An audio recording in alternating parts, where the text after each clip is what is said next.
I think that's a much more powerful form of media. Darlin, I gotta go with the research. And the research says, Oh. a new study out of University of Maryland right now that says that boys that play video games cannot tell the difference between what they're seeing in a video game and the real world. Whoa, what a claim! Who did they take the research from? Who was their test subjects? They can't tell the difference between a video game and real life, huh? Also, love the condescending tone, calling him darling. What an insufferable little asshole. Let's see, the University of Maryland. What would the name of the study be? Video game. Delusion absolutely would not be the title of this. How about University of Maryland study?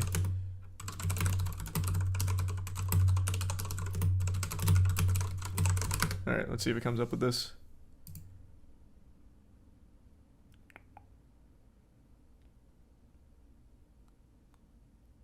No. I tried University of Maryland study, difference between game and real life, but that didn't come up. Does anyone know the study she's attempting to quote?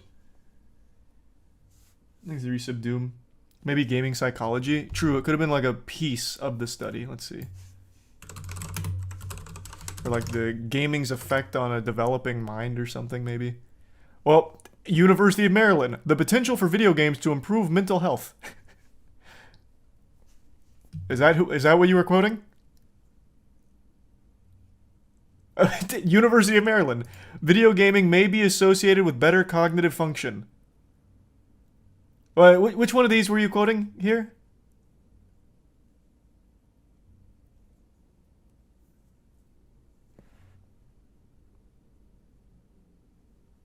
She was making it up. It had to be. Literally had to be. I'll give her one more chance here. Let me go through like the actual published papers. Let's go to PubMed. It'd be in PubMed, I imagine. Right? You would think? Let's do...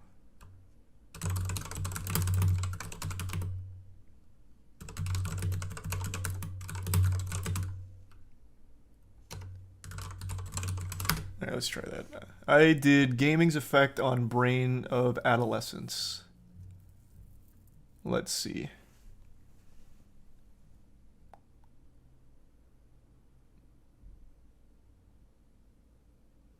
Okay, that might have been too specific. None of these are talking about what she's referring to. Yeah, that might not have been the ticket. Do you expect these people to actually read? No, not really. But isn't she like a psychologist? Isn't that why they brought her on? And I'm assuming she was trying to quote a real study, or I guess she truly just made it up from absolutely fucking nothing. Because I am finding nothing on that particular topic. But maybe I'm just not using the correct terms here to find it. Though even still, that seems like such a crazy study conclusion. People can't tell the difference between a video game and the real world. You would like, that is a crazy fucking claim to make.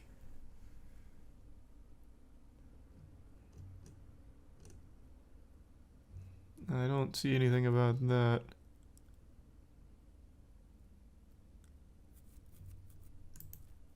I don't know where the fuck this came from. But she apparently has a PhD in psychology and has published 7 books. Her most recent is called Celebritocracy. I'm imagining that's about celebrity worship. When you look up Cooper Lawrence, the main talking point is her Mass Effect segment. And in 2008, she apologized for it. Rating. That's the highest rating that it can have. So first of all, this board that rates them needs to have their head examined. And this made me feel old watching this. What happened to Atari and Pinball and Pac-Man? God, you are old. You are so old. Why is technology advancing? What happened to the good old days of Betamax? You know, why do we have streaming music? What happened to the good old days of tube television and black and white TVs? This is stupid. Is it fucking stupid? Why are things advancing? Why can't they stay archaic? I don't know where the fuck this came from. But She apparently has a PhD in psychology and has published 7 books. Her most recent is called Celebritocracy. I'm imagining that's about celebrity worship. But when you look up Cooper Lawrence, the main talking point is her Mass Effect segment. And in 2008, she apologized for it.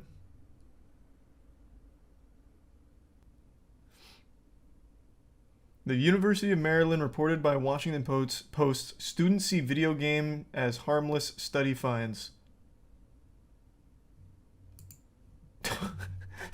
Sounds like a crazy report.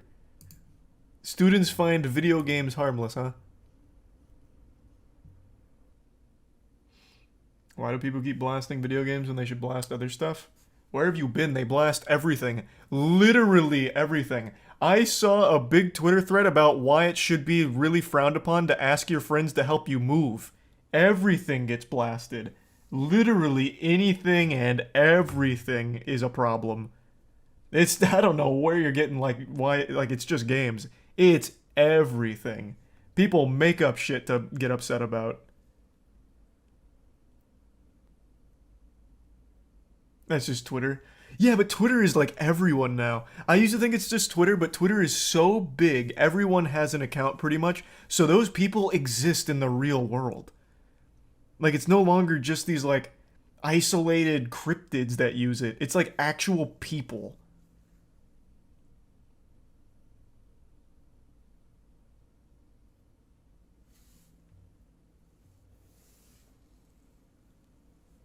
Thanks to the Prime, Danny.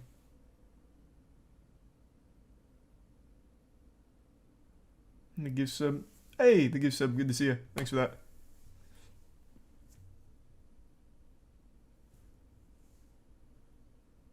Real people don't act like Twitter people. Yeah, I guess that's fair. I haven't seen a lot of like that Twitter brain in the real world, at least not firsthand. So maybe you're right.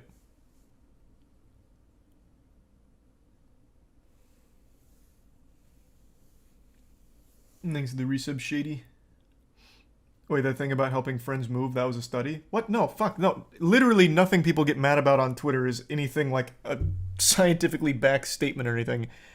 It was this lady melting down about, like, people who ask their friends to help them move. She called it, like, childish. She, like, you need to do it yourself. Pick yourself up by your own fucking bootstraps. Move yourself. Don't inconvenience your friends or some shit. It was so dumb. It was so fucking dumb. Thanks to the gift sub, Caldanis.